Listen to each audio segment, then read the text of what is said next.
Thank you all for coming tonight. I'm Allison Schmidt, and I and my friend Paige Foster back there were really upset when this talk was previously canceled, so we got into gear and got Chuck's email address and rescheduled it, and he's going to have a very timely and interesting talk tonight. Chuck Samuelson is the Executive Director of the ACLU of Minnesota. And he's going to talk for a bit, and then we'll have time for questions and answers. A lot of time for questions. I have very little to say, frankly. And long speeches are pretty boring. So. And the library closes at 8, so we need to wrap up here and be out promptly at 7:50. So I've got control of the thermostat over there. Let me know if you're too warm or too cool. You know where the restrooms are and the water and anything else, just let me know if I can help you out. Chuck, thank you very much. You're welcome. Welcome,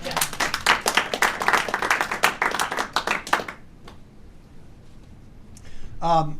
Well, recently, several months ago now, I was asked to come to the Contented Cow as part of a speaker series and to talk about the freedom of speech.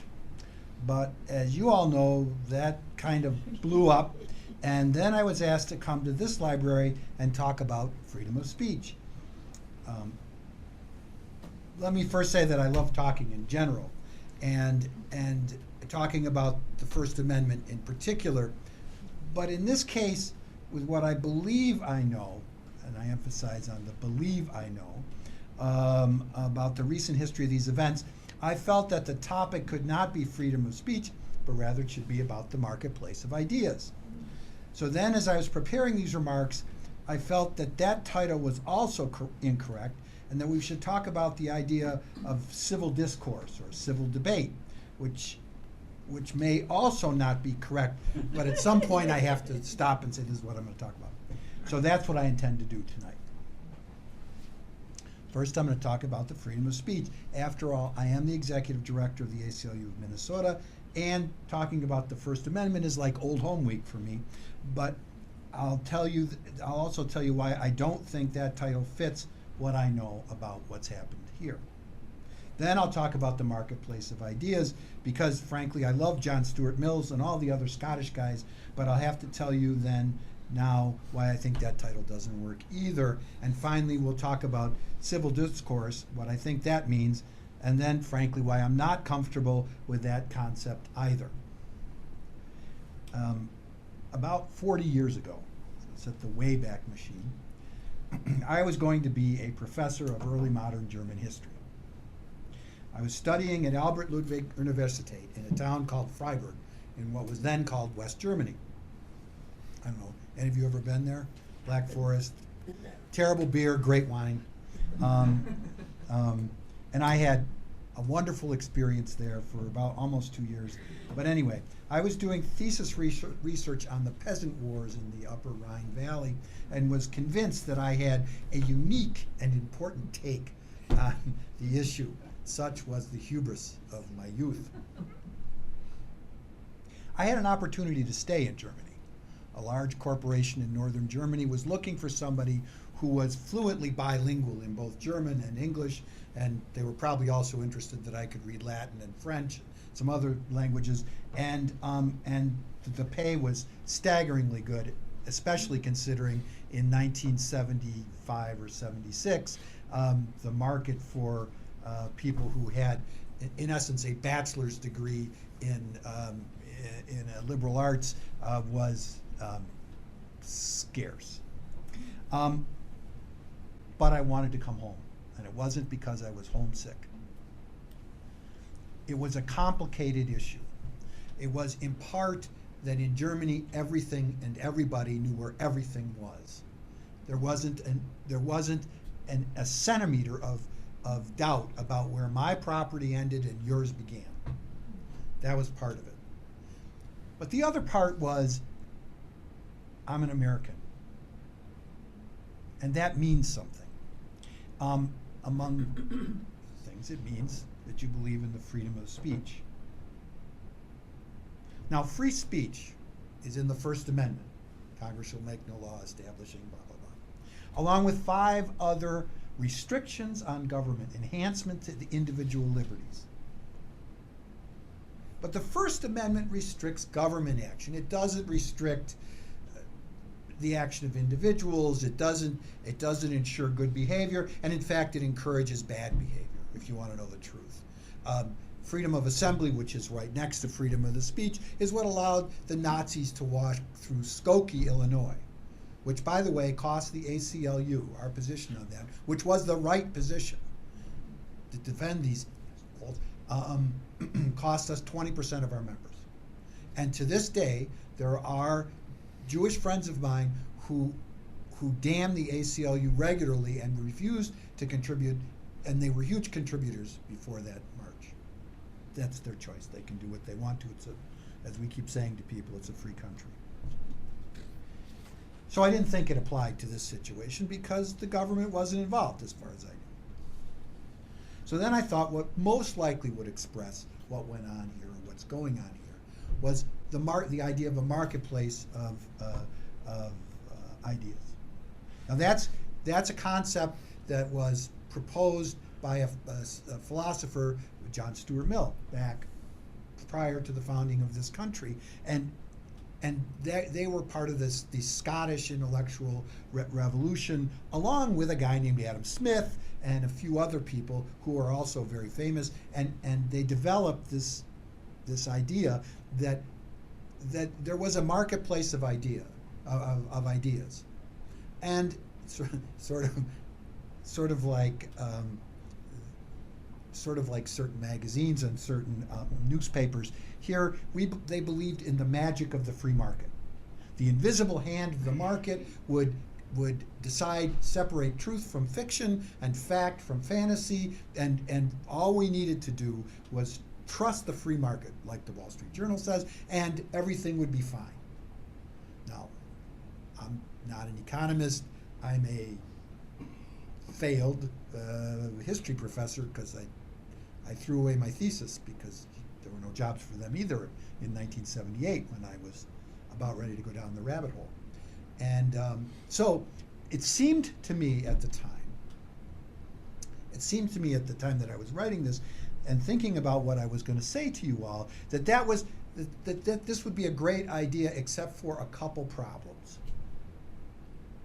The first problem is that the marketplace of ideas depends on the elite, the intellectual elite, sort of refereeing the thing and calling out what is truth and what is not truth, and regulating the commerce, the intellectual commerce, but the commerce of the marketplace. Because that's really the invisible hand. When you sort of look at what they're saying, the invisible hand is the well-educated, smart people, the intellectuals, who are going to make sure that the bad ideas get called out. Sort of they're the antithesis of the Fox News, where they just go say what they want to and make up stuff and apologize for it later, or like the newspapers do, make an error on page 1 and apologize it on page B12. And so I thought, given sort of the reaction to stuff here, that saying that the marketplace of idea, which would be controlled by intellectuals, was kind of, it was sort of appropriate, but sort of not appropriate. And this magical marketplace doesn't work well in economics because it doesn't exist. And so I thought that, and the control by the elites made it probably not appropriate. So then I thought, okay, I'm listening to Minnesota Public Radio, and they talked about, they're doing their pledge drive now, so all of you who aren't members should call them up, give them $10 a month on your credit card, get your free pass. Well, I know about the St. Olaf stuff, but what are you going to do? And I don't know about it. Well, anyway, but it's worth supporting. They are imperfect, as am I, and frankly, as are all of you. But it seemed to me that this idea of civil discourse is really what we're striving for. So I thought I would talk to you about the importance of disagreeing with each other and how important it is to disagree with the ideas. The Christian philosophy, of course, for all of you who are not familiar with it, is you hate the sin but love the sinner.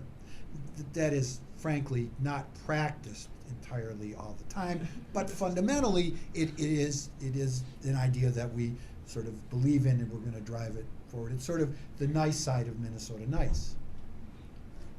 And I thought that's perfect. That's, you know, I mean, look, I don't believe in conspiracies. I think that conspiracy theorists are like stopped clocks.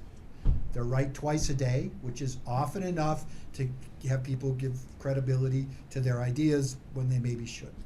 I think that a lot of the issues that they raise are sort of much ado about nothing. But I don't hold it against them personally any more than I criticize my 23-year-old daughter who just graduated from college and knows everything. Because I was there. And I've been, you know, I understand how that is. And I also know that she's wrong way more often than she's right, number one. And number two, correcting her is a bit of arrogance on my part, particularly since I remember, you know, 40 years isn't that long. And I remember when I was just like she was, only, you know, it was a different time. And so, and my mother didn't correct me, so I figure I owe her the opportunity to let society correct her, which is oftentimes more painful than having me correct her, but it is a lesson that she'll learn better, I hope. So I'm thinking about the idea of a civil discourse, and we're all going to be nice. It's kind of a kumbaya. We'll have a little fire, maybe hot cocoa. It'll be a beautiful thing. And I think, as I was thinking, I was thinking about the other idea that was bubbling in my mind was the importance of arguing about the ideas and not making ad hominem arguments, which made me think of Fox News again, and I had to sit down and take a deep breath, because what is happening, and it's not just Fox News, I make fun of them because they're so easy to make fun of, but it is also, you know, Jon Stewart, and it's also the stuff that we enjoy. The people we agree with, we think they're funny when they attack the people espousing ideas we don't like. The people who attack our people espousing ideas we like, we think that's horrible. We think they refuse to engage on the ideas, and instead they're making ad hominem attacks. And what's happened in this country is that's become a sport. But all of us do it. It's so much easier for me to criticize you than your idea that I don't like. And if I were really broad-minded, I might even consider that there are parts of your ideas that I find true. Maybe small parts, but still parts. And there may be ideas that you espouse that are absolutely flat out wrong. The Holocaust really existed. More than 6 million people died. We don't know how many more, probably a lot more. You could also make the argument that Stalin was worse than Hitler because Stalin killed more people. That would be true. I don't know that he was worse than Hitler. They were both terrible. So do you want to argue about who is terribler, to use bad English? I'm not going to go there. They're both evil people. Did they do good? Accidentally. Hitler invented or forced the invention of rockets, which sent men to the moon and also blew up huge parts of England. I mean, you know, one of the things as I've gotten older, you know, is that I begin to appreciate that there are oftentimes, what's the movie that's out now, 50 Shades of Grey, that there are that there are evil people who accidentally do good things that we benefit from. I drive a Volkswagen. people's car. Another thing that Adolf Hitler created, as well as freeways and a bunch of other junk. Still fundamentally a horrible person. They don't redeem at all what he did. Pol Pot was also another horrible people. The list of horrible people is very long. I can tell you from my research that Martin Luther, those of you who are Lutherans, I don't want to disabuse you, but Martin Luther ended the Peasant War in order to protect himself from Johann Hus's fate. Johann Hus had a revolt against the ideas of Catholicism about 50 years before Martin Luther. And in the same neighborhood, he got burned to death. Martin Luther made a deal with the Elector of Saxony. The quid pro quo was the Elector of Saxony let him live and supported him for a whole host of reasons having nothing to do with religion. But one of the quid pro quos was Martin Luther had to betray the leaders of the peasant revolts. Realpolitik. If you want to complain about Israel, you have to understand it's a state, it's a country, like the United States. And countries definitionally are amoral at best. And my family were huge supporters of Israel. Almost all of the mechanics that were in the Israeli army working on the American tanks after 1956 were trained, or their trainers were trained, in my father's Cummins diesel dealership, which fundamentally was not allowed to hire Jews. Because in 1956, 7, 8, 9, up to you couldn't hire Jews in Cummins diesel. Now, my dad did, but he had to hide it. It's just the way it was. And bad.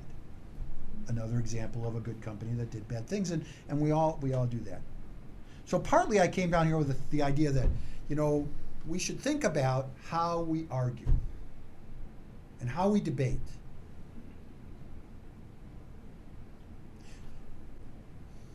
I also believe in boycotts. I think, for example, that we ought to boycott Bloomington. Anybody want to know why? Yeah. There's a big problem in this country, and that is that we kill black people, and we hire cops to do it. And that every year, slightly less than 500 black people get killed by white people. Every year. That's a lot of people. 12-year-old kids, 30-year-old men. And most of them are killed not because the cops are evil. Most of them are killed because police are trained to be aggressive physically, to be aggressive verbally, to dominate confrontations as a means to protect themselves. That's how they're trained. They didn't used to be trained that way. Also, cops used to have 6 shots, now they have 15, now they have M16s in their cars, they have shotguns, they have body armor. Things are different. Crime rate, by the way, has been going down for the last 30 years. So this group called Black Lives Matter, they're primarily chillin', as I call them. They're kids, like I was when the Vietnam War was going on. Like some of you were during the Vietnam War. And we protested, many of us. I had a lot of friends who went. And I got drafted. I blew my knee out in a football game.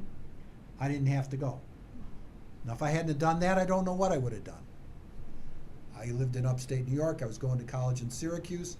Montreal's an hour and a half away. I could have gotten into McGill. The University of Toronto I could have gotten into. I had options.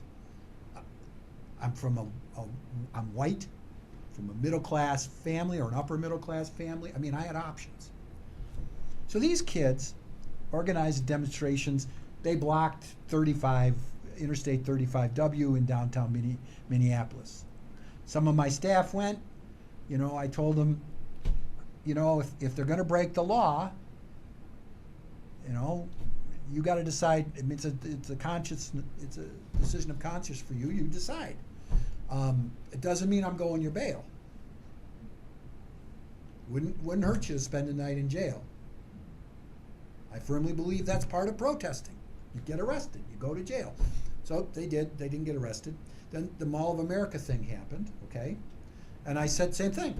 You're going to go, Godspeed. I've got some mobility issues. I'm not walking around the Mall of America, and I certainly wasn't taking a 5-mile hike down Interstate 35W. And I said, the same deal applies. You have my blessing. It's the ACLU. You should do this. But if If you get arrested, and it's likely that you will, because this is private property, we litigated and lost. That's a different story. Bad decision in the appeals court. Naturally, if we lost, it's always a bad decision. We might have been pushing the line a bit. That's all I'm saying about that. Anyway, so when the Mall of America, put trespass orders on people, I didn't have a problem with that. When the city attorney charged them with 10 counts of aiding and abetting and this and that, they just piled the charges on. And her argument was, well, I'm obligated to charge everything that's listed. That's bullshit, pardon my French. You're in the justice business. You decide what to charge. And you charge what's appropriate. Trespass, very appropriate. Okay? But she didn't do that. So, and she has the power, which I think is appropriate too. It's important that county attorneys have the freedom to exercise restraint. But that also means you have to give them the freedom to abuse their authority. The only thing that has a control over her, since she's not an elected person, is the city council. And the city council's not going to do anything to her unless somebody complains. And the only people they're going to listen to are the merchants. So don't buy a car in Bloomington. It's not like you don't have other choices. Burnsville's got bucket loads of car dealerships, so does Brookdale, and places all over the Twin Cities. You're not going to suffer, except maybe you got to drive an extra 5 miles. Same with other things. I don't care if you go to the Mall of America, because they don't care if you go there, because 70% of their business is tourists. So who cares? And the Mall of America, which 2/3 of the money in it is taxpayer dollars, that's already been decided. That's private. That battle's been fought. The decision's been made. It's time to move on. So that's why I'm in favor of boycotting Bloomington. Don't buy anything in Bloomington. It's not like you can't get the same thing at the same store in Burnsville or in Minnetonka or, there's gobs of these big box stores all over the Twin Cities, and, there's plenty of options. But I will tell you that if somebody walks into a dealership at Ford store in Bloomington and starts negotiating and say, hey, wait a minute, are you guys in Bloomington or Edina? And they'll say, well, we're in Bloomington. Get up and walk out and say, I'm sorry, I can't do business with you because you're city attorneys. About 4 of those, and they're going to get 4 calls to the mayor, and I can tell you right now that city attorney will be either out of a job or that city attorney will be amending the complaints. It's going to be that fast. It's because she's right, but she's right legally, but she's wrong morally. So I'm not opposed to boycotts. In this case, I thought it was interesting that the boycott was of the site where they were going to have this bozo speak, which I thought was that was like a bridge too far. I certainly, based on what I know about Bozo, I don't know his real name, Fetzer. Based on what I've read about him, yeah,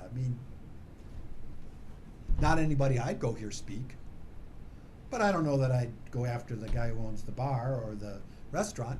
I might if the food was bad or the lines didn't get cleaned, or there's a lot of reasons to not go to a bar or a restaurant. This, I don't think, is one of them, but that's my opinion. And I think this is an ad hominem argument designed to shut down ideas. And I got to tell you, as far as things go, it could be a lot worse. This is a college town.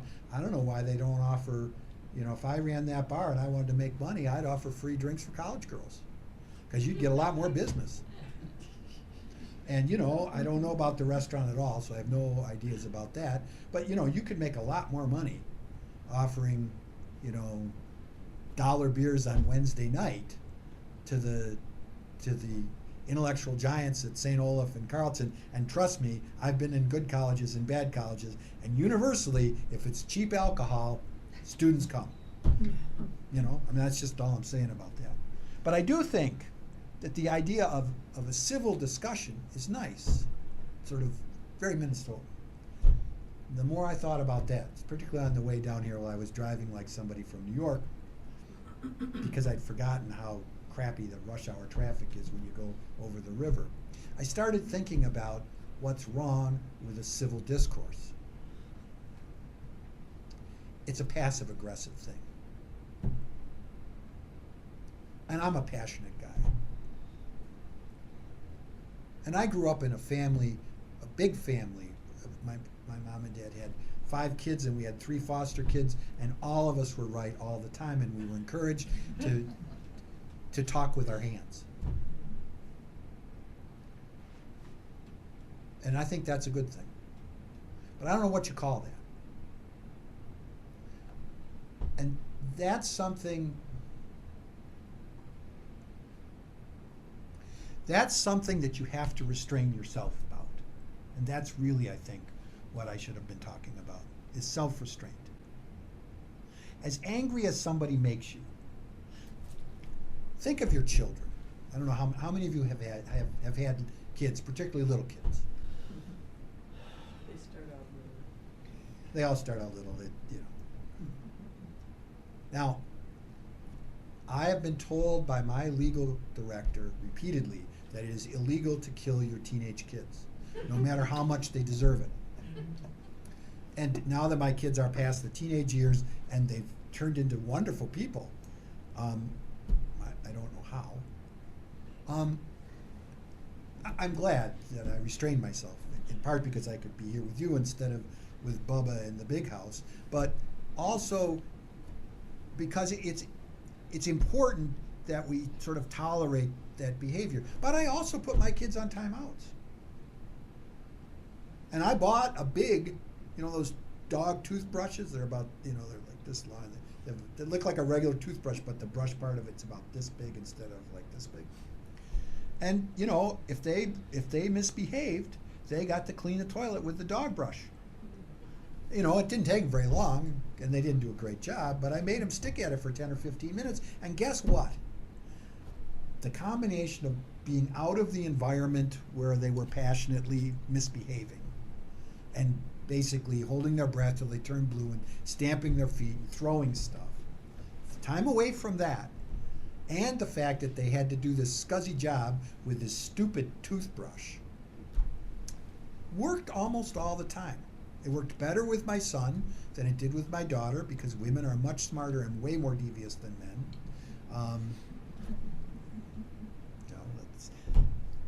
My wife tells me that's how come they're good at multitasking, and I tell her that's how come men are good at getting things done. Yeah, we have a very nice couch too, by the way. So that was what I was going to talk about. Is that we need to practice good manners. And that's not something that can be enforced by the law. That's not something that the ACLU can say, if you don't do this, we're going to fill in the blanks. It's not something that your mothers and fathers are going to come visit you or come out of the grave or wherever they are and enforce you with the mythical toothbrush, dog toothbrush. But the idea is we should hear people out. And there's some good reasons for that. Let's take this knucklehead. He has these conspiracy theories about a whole host of things. And I've already told you, I think most of those conspiracy theories are hokum. But it's the same reason that I'm opposed to the marketplace of ideas theory. Who are we to say you can't speak, but you can speak? Who are we to say, no matter how smart we are, or well educated we are, or how right we are, I think it's important that we listen and hear these people out, because they're human and they deserve to at least have the feeling that somebody listens to them. Now, they don't have to have the feeling that people agree with them. I think I would say, that's an idea I haven't heard much, and maybe I haven't heard much about it because it doesn't make sense to me. Now, I get thousands of calls a year from people. And a lot of them, frankly, just need somebody to listen to, and a lot of them are, they're as wrong as a $3 bill.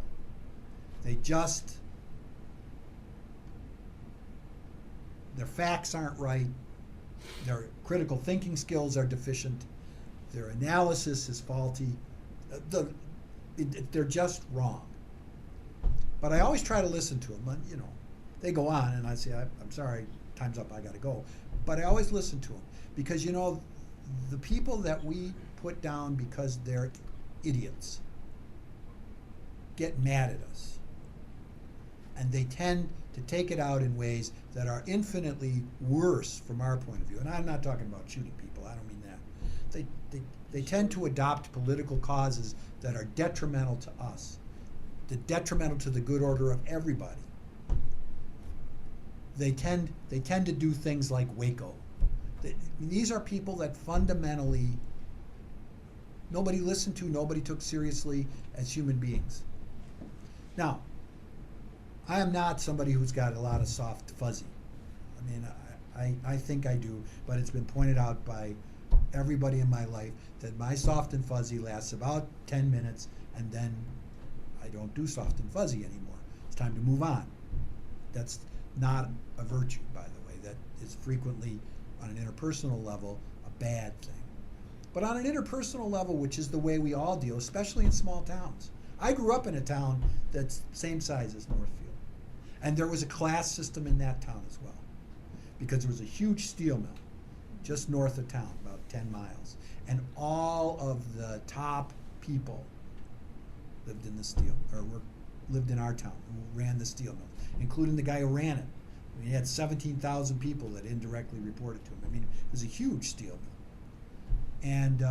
And there was a group of people. They ran the town. I mean, the guy down the street from us was a federal judge. Across the street from us was a stockbroker. Next door was a doctor, a skin doctor, who always says it's the best doctor to be because your patients never get well and they never die. So and double Harvards and Dartmouth. I mean, it was a well-educated area that I lived in, the village. On the other hand, there were people in the village who had, didn't have a high school degree, who were carpenters, who were plumbers, who were whatever, And as my father said, when your toilet's plugged up, you don't call somebody with a PhD, or as he said, you don't call a federal judge. You call a plumber. And he said, everybody has value. Now, there are grades, and and in certain situations you have to, but as a general principle, that's what I try to do. And I will tell you, I don't do it as often as I should. I'm not as good at it as I should be, and I don't think any of you are either. But the only thing, and in closing I will say, props to the bar owner who thought about doing something intellectual in a beer hall. That's not all bad. Now, I think, there's a lot of intellectual horsepower in this town, way more than in most towns of its size, and in fact, I would argue way more than big chunks of Minneapolis and St. Paul. And certainly way more than in any of the suburbs there. And it seems to me, just throwing it out there, this might be a good opportunity for some of the intellectual horsepower and the beer power to get together and do some sort of great books thing. I know the intellectual problems with great books. My mom and dad were great books people, but my dad always used to say, all these people that were reading dead Greeks and dead this and dead that, he said, they were all picked by some guy who runs the University of Chicago. And seriously, I think that he went to Minnesota. He said, I think they should have gotten the guys who run the University of Minnesota because they had done a better job. And my mother scoffed because she went to Syracuse. So, but fundamentally they thought it was a good idea that there are things that you ought to read and there are ideas that you ought to talk about, even though you don't understand them and you don't agree with them, like why the guy poked his eyes out and all that stuff that we read when we were little kids, because these books were around. That, I think, is a good thing. So to the extent that you can kind of sort of, I don't want to say kiss and make up, but at least make up and say, it was a good idea to do this, but really let's try and do something that's a little broader and maybe not so. That would be the olive branch I would throw out. So now I've babbled at you for 35 minutes. you can have at me for not quite an hour, because we got to be out of here at 10 to 8, right? So you can take a shot at 50 minutes. Yeah. Can you think of any good reason why one needs to tolerate the, what I call the fake controversialist? Fetzer was an example of somebody that was trying to pretend there's a controversy where there is none, and why we have to give them much time. Because it turns out it's I think a bigger issue. We've got some states that are even advocating science teachers have to teach the controversy when there's no controversy there. Yeah, Texas, which controls the book market in the United States. Would Texas be an book market. example. Yep. But that's why I say there's a lot of people, Ann Coulter could be another one, but there's a lot of people. Or that- Ayn Rand, just throwing another name. Yeah, there's people that deliberately create controversies, possibly, in general, I think all those that I named are to sell books, I think. But where there is no controversy, we're wasting our time. In other words, there are real controversies we could be dealing with, Right. but they're trying to create fake controversies and pretend that they've got a real argument and wasting our time, really. Yeah, and I would say two things to that. One is bad ideas are like coat hangers in a closet. They reproduce, and you put them in the dark, and they pop up in strange ways, more numerous and more connected than they were beforehand. But the other point is, if the guy comes and nobody goes there to listen to him, or if you say, how about we do a panel discussion, and you go after him, his ideas. You say blah, blah, blah. Where are your facts? Well, it could have been this and it could have been that. Because that's generally how these things go. I don't know in particular, but generally, well, there could have been a third gunman, or there could have been, the CIA could have been the third gunman that could have been there. And, I'll tell you, I have a great response to that, which I've used a bazillion times, and it usually gets a laugh, but it almost always stops it, because I get in these debates with people, and the first thing they put you into is hypotheticals, right? So they say, well, if this, then what? Then you go blah, blah, blah. Then they say, well, if blah, blah, blah, then what? And then you say to them, I raised 2 teenagers. I have one hypothetical limit. That's it. I don't go beyond that. Most of the time people laugh because they know that that's kind of what goes on. I think engaging is important. One, it doesn't make them into a victim. And two, I think the engagement has to be, I don't want to, respectful is such a terrible word. But it needs to be fact-based and on point. And the guy could be a bad behavior guy, and he could be like the guy who invented the link between vaccine and autism, and recanted it. And lost his license. Well, yeah, a lot of stuff happened to him, but it's out in the goddamn internet. I mean, that's really the problem. But that's my point. If we tolerate and encourage the controversy, I'm sorry, then we build credibility. I didn't mean to encourage the controversy. I meant to go after the controversy, right. But to do it in a way that doesn't go after the thing. Yeah. So, Is this a hypothetical? no, this Okay, is good. creeping up on something I've been throwing around for the last 2 days, and I would really like to hear your input on it. Maybe it's simplified, but you tell me what you think. Constitutional free speech has nothing to do with your opinion of the time. The constitutional free speech has only one thing to do and one thing only.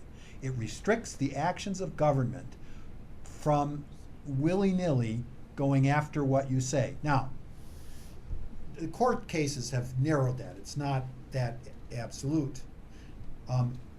You cannot advocate for a crime. That's a criminal offense. And I think if we've gone too far that way, if you want to know my opinion, I think the conspiracy laws are too broad, but they're established in law, and that's kind of the way it is. You cannot advocate, well, it's a crime, but you can't advocate treason. Can't advocate killing people, blowing up government buildings, that kind of stuff.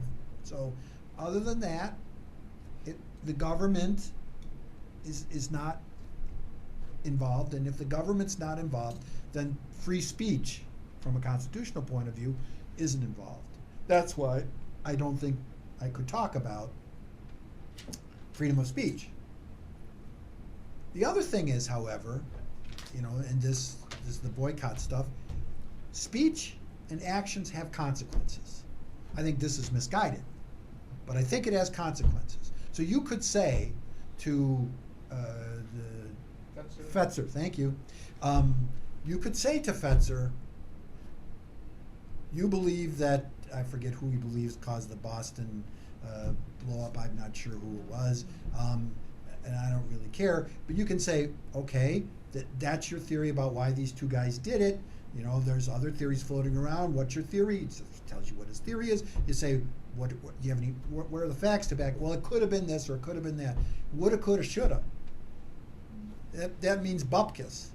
You need to bring some stuff to the table.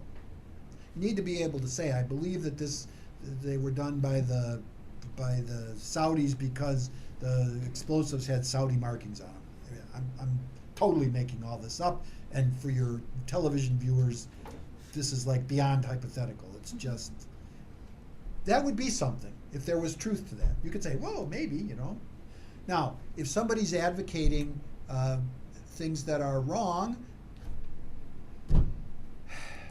there's a lot of that going around. And there's a lot of it that's well-intentioned and well-meant, and it's not conspiracy theories. There's a lot of stuff that's just flat out wrong. For example, there's a whole group of economists who believe that the way to cure what we're going through now is to cut government spending. There is another whole group of economists who believe that the way to cure what we're in now is to increase government spending. Who's right? Who's wrong? Who knows? 20 years from now, we'll look back and say Group A was wrong or right, or Group B was wrong or right. There's some evidence to back both sides of it. The analogy that government is like your personal checkbook, people believe that's true, but it's not true. It's just not. I'm not an economist, but the preponderance of evidence is that governments are different from individual human beings. Not the least of which, they can simply increase their revenue by increasing taxes. That's a political problem. Nobody likes to pay taxes, but So, wrong ideas are not in and of themselves bad.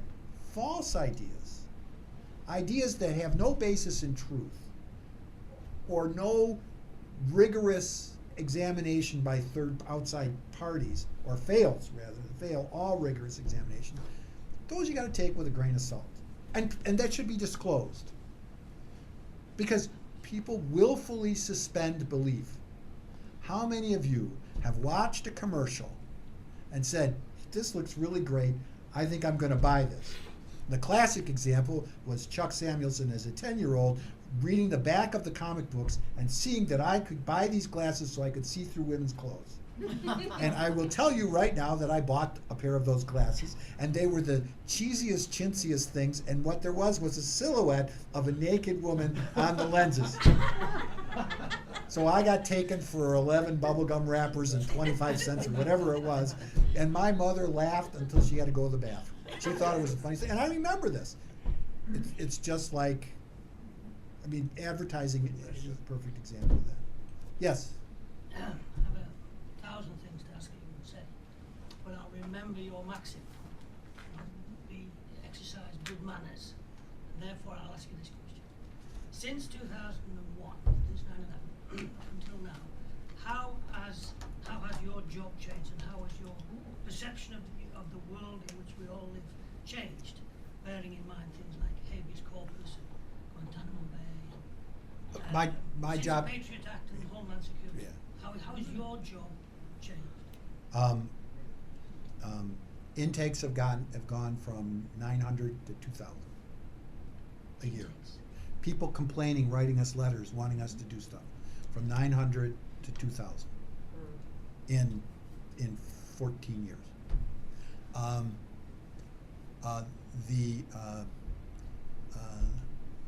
police training and the fallout of police training has been radically different. The days of police, you know, the sign that protect and serve, I think the only reason they put those on cop cars is because that's what they have the stencils for. It's not funny. Under law, police officers are peace officers. In order to become a peace officer, police officer, you have to go pass an exam from a group called the Post Board, P.O.S.D. That stands for Peace Officer Standard and Training. All the laws regulating the conduct of law enforcement, I'll come back to that in a second, peace officers, say that they're peace officers.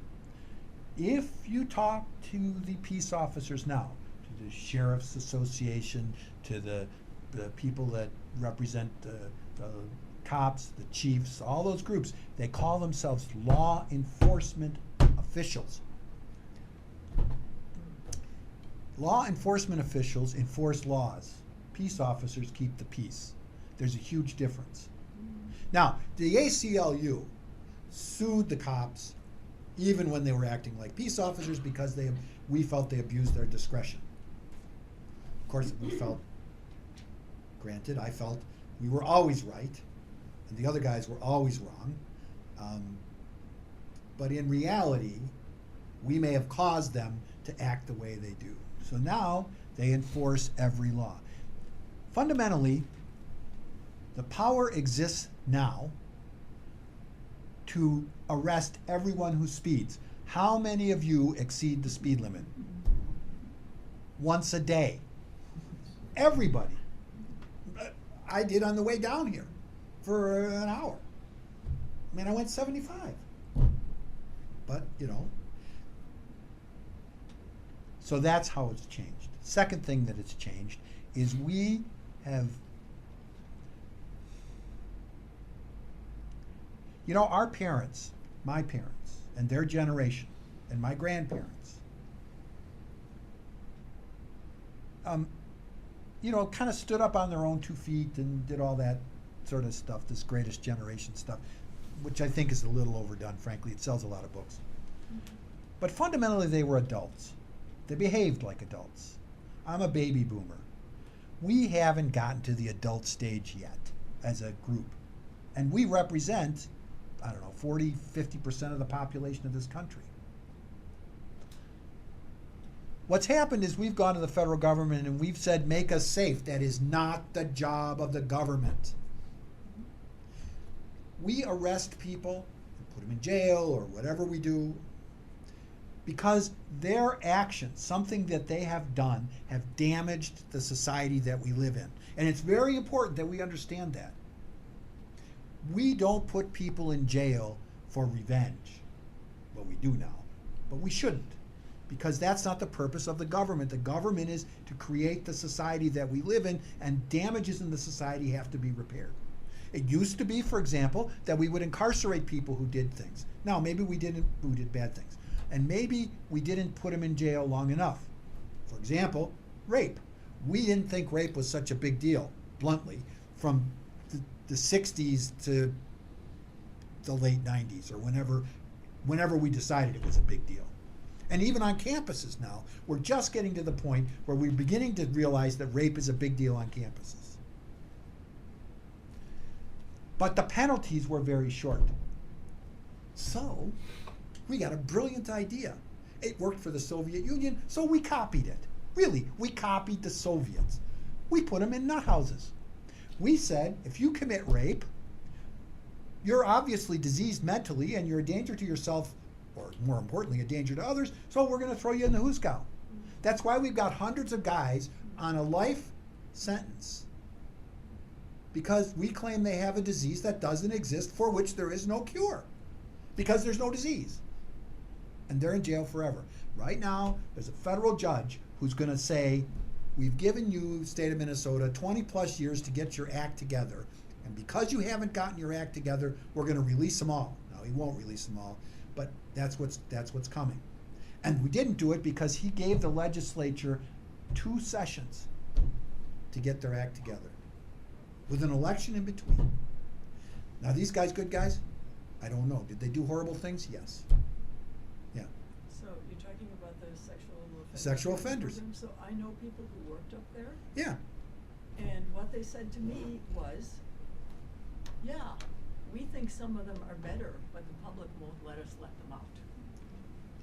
That may be. Yeah.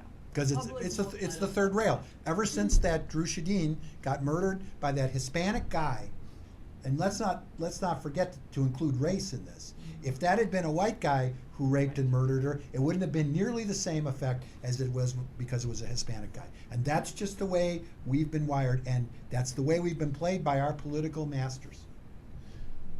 That's changed our job a ton. The whole business of the fact that you no longer have any privacy.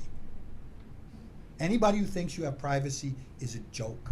It's a joke. I have a smartphone. Now it's not on me because it's in the car charging because I didn't charge it, and it's got no power. And it's a wonderful device. The Hennepin County Sheriff, who's really a friend of mine, calls me all the time and says, "I know where you are," and he does, because he tracks my cell phone, which is always busy looking for a tower to attach itself to, and he just happens to have these towers in the back of minivans. They drive around, and for 3 miles, they are the cell tower. And they can copy everything. They can copy all your emails. They can copy. He gets all of it. Now we've sued like crazy. Eric Snowden, the disclosures that he's made about NSA and the spying that they do for all of us is staggering. And people were really upset when they first came out. Hear much about it lately?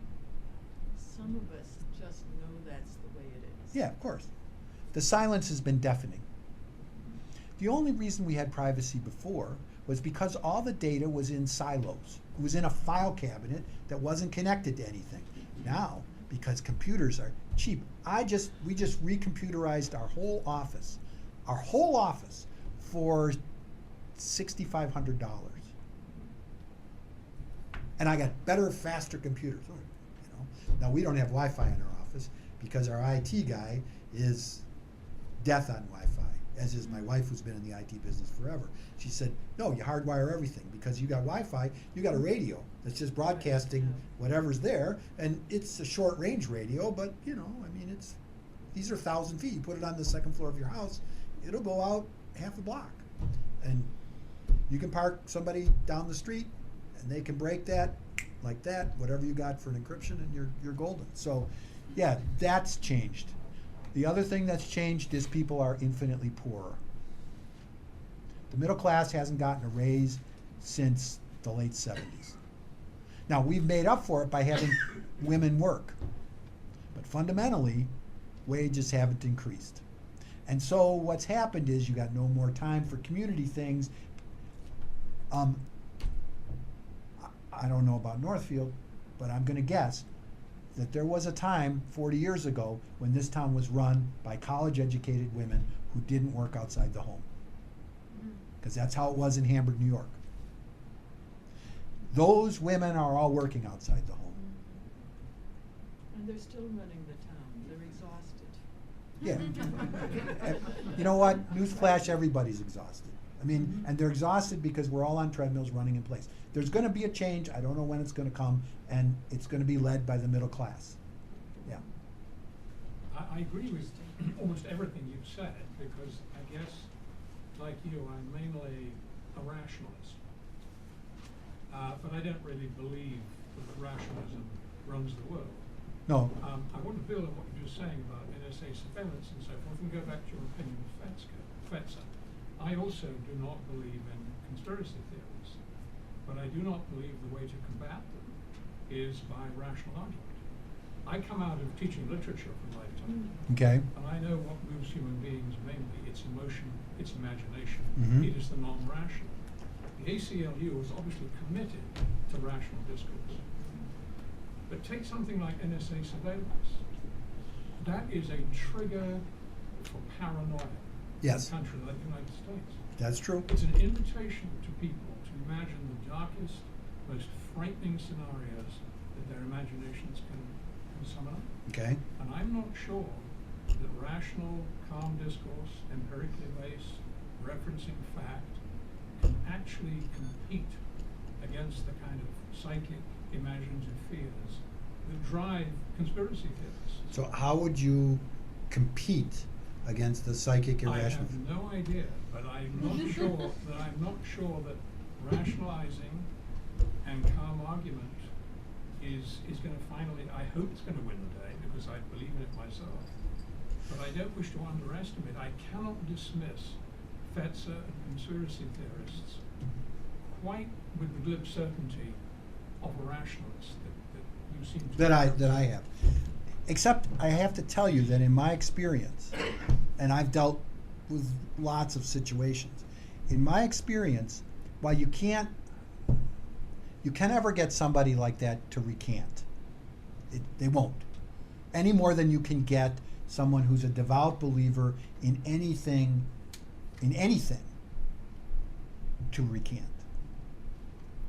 But what you can do is you can demonstrate to their audience that you're willing to listen to them, not agree, but to listen, and that takes away a lot of the paranoia, because that's what you're really fighting.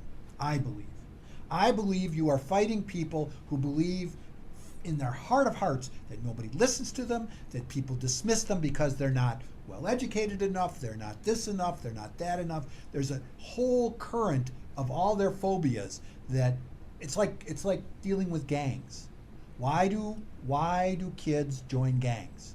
Because the gang people accept them, and that's the reason they join gangs.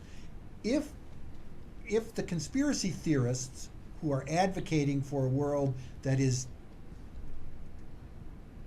dystopian, that is paranoid, that is, in other words, they've defined a world that is dark and troubling and dysfunctional, and the explanation is all in this. If we deal with them in a rational way, we're not going to change their mind. But I don't care about what they think, frankly. That's not the problem. The problem is they have frankly, in my mind, they have a mental disease that can't be cured. But what we can do is contain them so they can't infect others. That's kind of how I look at it, which is not quite as it's rationalist, but it's not quite as dispassionate, I think, as maybe you think. I'm not a firm believer in just letting these guys ramble on, like you're letting me, which is very generous. Yes. So do we pay them any respect? Of course. As a human being, they deserve that amount of respect. Do we give their ideas respect? No. But we give them respect. And if you're going to err on the side of anything, err on the side of being more respectful. Because that's how you cocoon them. That's how you isolate them. Because if people see that you treat them with the back of your hand, they're going to say, this person, you're afraid of them. You're afraid of their ideas. Which maybe, it's just, yeah. Yeah. Well, it seems to me that, first let me say this. I think most of the people in this room, I'm assuming, came here tonight because we were concerned, on one side or the other of the issue here in Northfield. You've been, I do not know Mr. Fetzer. I do, Dr. Fetzer. I have not read hardly any of what he's written. I don't know whether he's a conspiracy theorist or not, Okay. because if his conspiracies come to pass to be accurate, then he's no longer a conspiracy. So I'm a little bit surprised at the denigrating way that you refer to him, because I don't think you know him either. But that's neither here nor there, but it is interesting to me. But it seems to me that a conspiracy theorist is a tag. And I guess maybe at one point Columbus had a conspiracy, perhaps, about Okay. the world being flat or round, and obviously he was wrong. It is flat, and we all know that. And I guess my point is, I think that the issue here this evening, I hope, would be to discuss the morality of the conflagration that occurred here in the last 2 or 3 weeks. And it's interesting to me, I grew up when the swimming pool that I could go to if I had a nickel to get in the swimming pool wouldn't let Jews in St. Louis, Missouri. We didn't even think about denying blacks, because blacks had absolutely no opportunity to do anything except dig ditches or whatever they did in 1940. But we've come a long way, but we've gone astray, and the straying that we've done here in Northfield in the last 2 or 3 weeks is pretty pitiful, I think. And I'd like you to discuss the morality, excuse my voice, the morality of Northfield's stand for or against. I think if Fetzer's a crackpot, let him speak in Bridge Square, and when his pot cracks, we'll all see it. That's exactly my attitude. Right, but I don't think that a lot of people in this room necessarily espouse that theory. Maybe they do, maybe they don't. But certainly a lot of people in Northfield don't seem to, or at least enough people to make a big deal out of it in the college newspaper. And so what we have is a real morality gap, as far as I'm concerned, that goes right to racism, goes right to anti-Semitism, goes right to all the ills that pervade the world for millennia. I would. And let me say one more thing. Yep. When I was in grade school, high school, rape was not a word that we even used. You say it's now, it's commonly accepted, and I don't want to just misquote you, but rape was a word that boys may have talked about in a pathetic, joking way, but rape was not a commonly used term. Now it's common, so common that it appears on television. Yeah. So I think you got to direct your thoughts, for me at least, to the morality of where the hell we're going. Well, I would say this.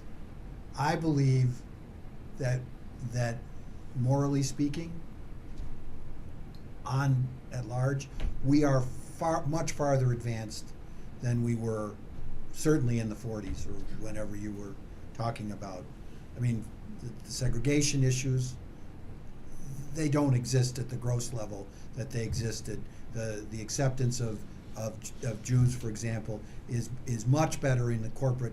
Minneapolis was a tremendously anti-Semitic city, and it's still got lots of pockets of anti-Semitism. I'm not saying that is fixed, but I am convinced that we are making progress.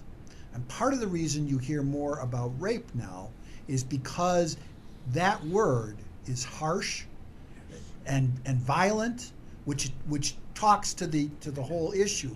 And by using that kind of language, it has helped to increase the penalties for rape, and it has helped to decrease the incidence of rape in our society.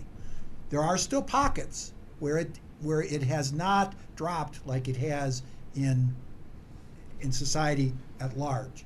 Indian reservations have horrible rape problems. Colleges have horrible rape problems. I mean, and there has now been a focus on colleges. There will never, unfortunately, be the same attention paid to communities of color, particularly when they're far away from the bright light of the media, like Indian reservations are, and where they are such a small percentage of the population. And we've had an office up in Bemidji for 11 years, and I can tell you we have fought that battle up one side and down the other, and we're still fighting it, and we're not getting any traction. I mean, we're just there. So I think in general things are better than they were. I think what happened here, I don't know all the details of the stuff that went down here. I do think that it was wrong to boycott the bar. I think that what we need to do is, like I said, it's a great idea to have an intellectual activity in a beer hall. I think that's a really good I activity. call that an intellectual activity. It's not an intellectual activity to you. It's a lot better than dollar beer night for college co-eds, which is no offense to any bar I owners. think mixing some things up. He talks about a morality issue with Fetzer, or with what Northfield did, but I think it's to Northfield's credit that they didn't run him out of town, but they kind of brought everybody's attention to the fact that here's a guy that's trying to preach that the Holocaust didn't happen. How much time do you have to give a guy like that? You can be nice to him. That's not what he says. No, but he said there's a morality somehow connected with that, and I don't know what that is. I'm just saying. It's it's a gap, a moral gap, Where? morality What? gap. That's the part I don't understand. You mean what happened here in Northfield in response to Jim Fetzer? Yeah. All right, wait. I got two hands here. The woman in the gray sweater as opposed to the red jacket Oh, okay.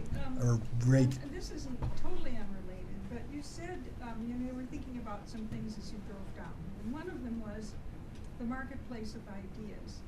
And I think you said that, unfortunately, it depends on the intellectual elitist, the invisible hand that, sort of the way, the analogy is with our economic marketplace.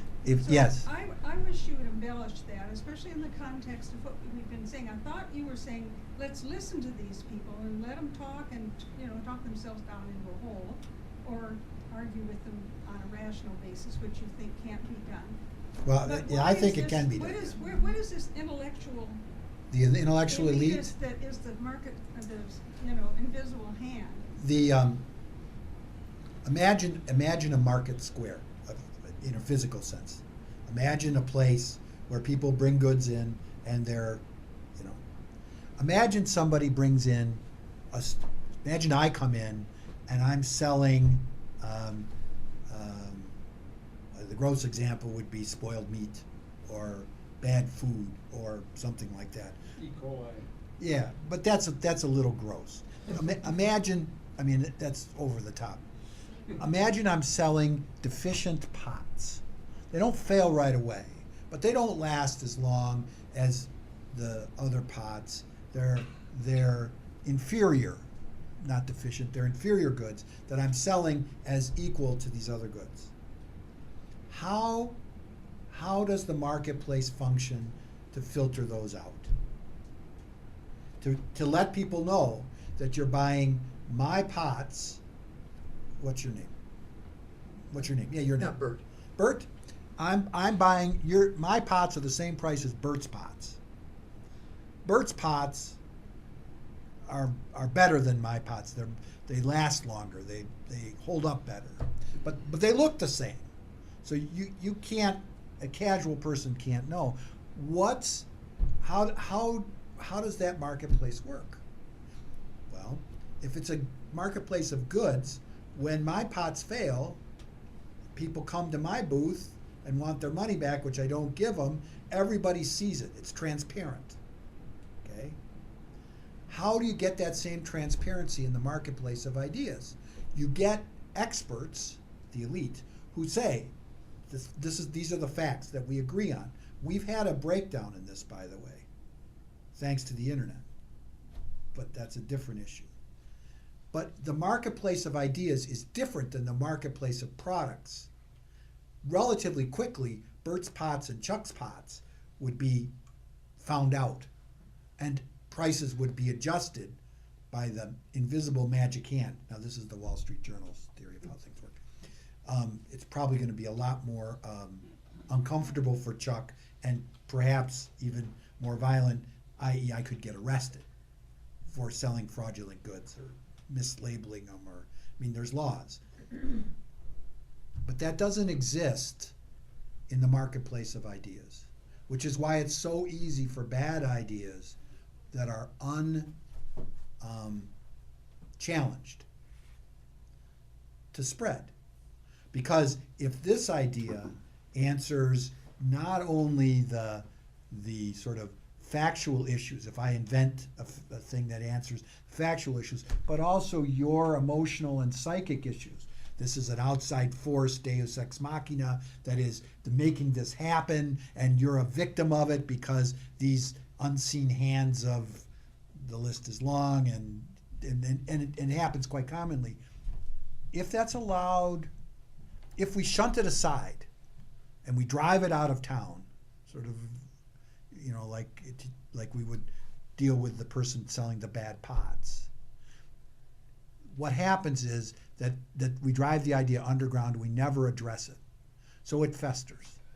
And groups become then you stigmatize groups. They stigmatize groups, the people who believe, and they get new believers. But in the case of this guy was described to me as a conspiracy theorist. In the case of those people, conspiracy theorists, what happens is the very people that we need to trust, the experts, the elite, are proof to the conspiracy theorists. Their arguments are proof to the conspiracy theorists that their conspiracy is good. And so you kind of get into this closed loop because we shunt them aside. They didn't allow me to speak because they were afraid of my ideas. Your thought is, well, we'll just deal with it directly by getting rid of them. And their response is, no, they ran me out of town and they wouldn't let me hear because my ideas are better than theirs. And that was their response. And after all, they're intellectuals, they have their PhDs, they're Jews, they're college professors, whatever whatever the group is you want to slander that fits you, whatever. I'm not sure what group you're in, but whatever your group is, that group is behind the secret thing that did it. That's why I thought that the marketplace of ideas analogy was incomplete, because a marketplace of ideas depends on experts, elites, to regulate the difference between the good pots and the bad pots. We used to trust people. We trusted Walter Cronkite. That completely negates the influence of an individual looking at the pots and making decisions based on experience and rationality or prejudice. I guess maybe I don't understand what the marketplace of ideas is, but it seems to me if you have somebody like Mr. Fetzer on one side and you have somebody else on another side, and they approach the same issue, and you listen to the arguments on each side, you can choose one pot or the other. And unless we have the opportunity to hear rotten pots and good pots, But we don't have that. And so I don't see where this invisible hand of the elite is, unless you're saying that the elite just sort of it marginalizes. And in some sense, I think that's a little bit what happened here in Northfield. Absolutely. So, But I don't think that's a general rule, or if it is, I've lived Let me in express flowers for 100 a years. little differently. In the marketplace of real things, Bert's got his stall here, I got my stall there. You can see for yourself. If you're going to do a lecture, like, there's nobody in this chair arguing against what I'm saying, okay? Which is what would be required if you were going to have a marketplace of ideas without referees, without experts, without elitists. We have depended, the assumption in the market, the theory of the marketplace of ideas, one of the base assumptions is that there are people who are experts and are accepted as experts who can explain why this is right and why that's wrong. Referees maybe is a better term than elites or experts. But in the marketplace of ideas, it's not like you can sample one against the other while they're sitting side by side. In the marketplace of pots, it may be a bad analogy, but in the marketplace of pots, you can see his pots versus my pots. And you can see the customer's reactions. I have to give the red jacket lady Oh, I think your answer kind of spoke to the. does that help you? I mean, does that? I'm still not quite seeing where that invisible. Well, the invisible hand is simply a phrase that says we trust the marketplace to arrive at truth without any direct, invisibly. The marketplace of ideas has two problems with it. One is the invisible hand. That we trust the marketplace, whatever it is, in whatever situation, we trust the marketplace. That's the Wall Street Journal's response to everything. Right. Okay? In the marketplace of ideas, we had, up until the early 70s, we put trust in certain groups of people or certain individuals that they knew a lot about things and they could explain to us why this is a crackpot idea but this one isn't. Now they weren't always conclusive about it, and it wasn't. Oh geez. 4 minutes. Okay, so does that help you more? There's two separate things there. Yeah, I think I see the distinction, and what you and I are talking about two different things, I think. And, Possibly. And maybe I'm not listening carefully. My point, I guess, is really that one of the things that bothered me about what happened here in Northfield is that we weren't offered an opportunity to evaluate, whether we're picking one pot or another.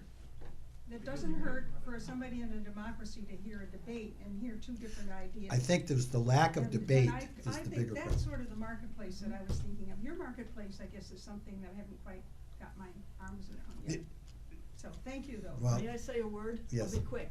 So the problem with your theory is who picks the experts. The experts are picked by the corporations, the experts are picked by somebody. I do not know who picked those experts, but unless I personally know the expert, I do not trust them to make decisions. And so there are a whole bunch of subjects on which I simply don't know what is true, for instance, vaccines. That sounds like conspiracy theory. And I celebrate her willingness to express her theory.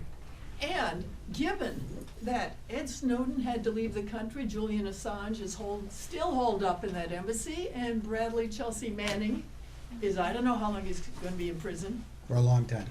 Right, yeah. It's Right. like the evidence on people who blow the whistle on things that are actually happening suggests that the experts should not be trusted. And so we're thrown to our own devices. The trouble with the marketplace analogy is that for the last 200 years, Western industrial economies have been proving Adam Smith wrong, namely that the invisible hand does not work. Yes, that's true. You have to Yes. introduce controls. What we saw in Northfield was a classic case of a control over the so-called invisible hand of the marketplace of ideas. Somebody raised the objection that Fetzer had made claims about the Holocaust that could not enter the marketplace of ideas, and therefore he was to be refused admission to start. What It's can't right. talk about that? Well, I agree, but it was enough, guilt by association, it was enough that somewhere I don't know in that I his did. record, he'd made those comments. And we all know where this objection came from. But it's like saying that Bert's pots, or rather your pots, yours were the bad pots, right? Right, yeah. No, they're not allowed. I mean, there are government regulations which say pots must come up to a certain level. And that's what happened in Northfield. Yeah. The person was not allowed to speak because past comments by him did not meet a certain kind of objection from a certain kind of Alan constituency. Coulter did, and the guy who talked in the Grand did, and the man who's accused of 4 rapes did, met all those standards. Sure, but we all know where the objection came from, and it's possible to have a great deal of sympathy with the objection. But it was enough to close it down. In fact, the hand of the marketplace of ideas worked perfectly, I think. Well, it wasn't an invisible hand, it was a very visible hand. No, it was very dramatic, but it worked. Well, I don't know So- that. I don't know that it did work, There. but that's, okay, yes. Overwhelming. We have just a few minutes more to. Well, I just wanna make one announcement. Those who are able, if you would bring your chair over here and stack it when you're done, that will help me get the room back in order. And Chuck, the way I've understood, how you use the term marketplace of ideas and the invisible hand is that we think that, especially in the marketplace of ideas, we think there's a level playing field.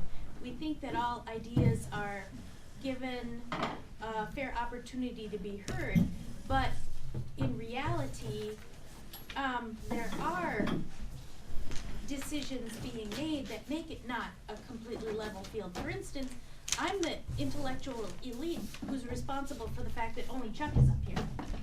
You know, I made that decision that I was gonna invite Chuck. So, how free is the marketplace of ideas? There are limits to it. Yeah, my I agree. assumption is that you're not saying that's a good thing.